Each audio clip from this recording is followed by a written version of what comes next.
विरासत के संरक्षक, वक्फ बोर्ड की कहानी।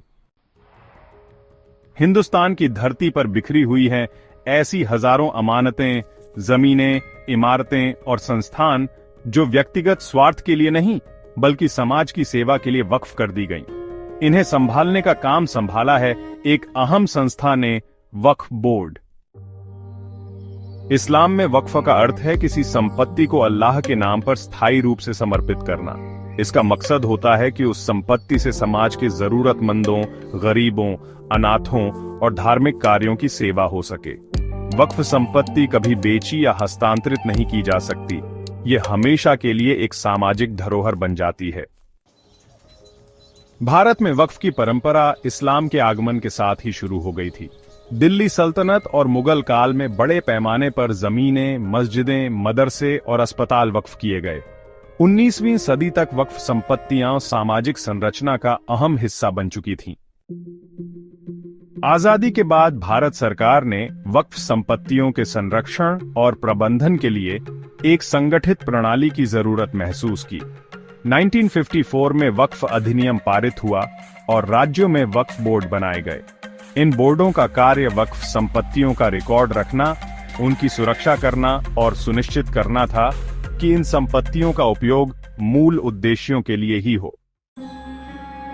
आज भारत में वक्फ संपत्तियां लगभग 6 लाख से भी अधिक हैं, देश की सबसे बड़ी संपत्ति धारकों में से एक।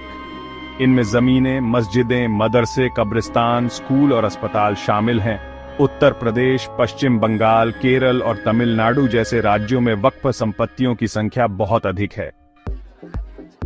हालांकि वक्फों का उद्देश्य नेक था, लेकिन धीरे धीरे कई समस्याएं भी सामने आईं। कई वक्फ संपत्तियां अवैध कब्जों का शिकार हो गईं। रिकॉर्ड्स का रखरखाव असंगठित रहा।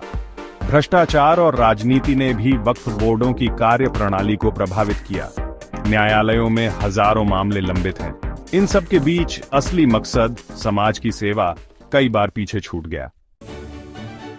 वक्फ की व्यवस्था में सुधार के लिए कई कदम उठाए गए। 1995 में नया वक्फ अधिनियम लाया गया। वक्फ संपत्तियों का डिजिटलीकरण किया जा रहा है।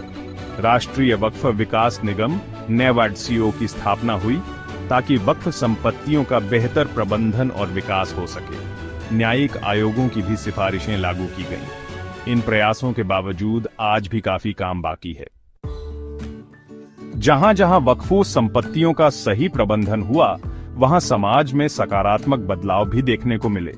वक्फ अस्पतालों ने गरीबों को स्वास्थ्य सेवा दी। वक्फ स्कूलों ने हजारों बच्चों को शिक्षा का उजाला दिया।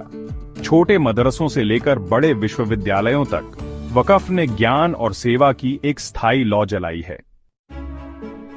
वक्फ केवल संपत्ति नहीं है, यह एक अमानत है, एक भरोसा है जो आने वाली पीढ़ियों के लिए सुरक्षित रखा गया है। इसकी हिफाजत करना, इसे सही दिशा में इस्तेमाल करना हम सबकी जिम्मेदारी है, क्योंकि वक्फ की असली रूह में बसा है सेवा, समर्पण और इंसानियत।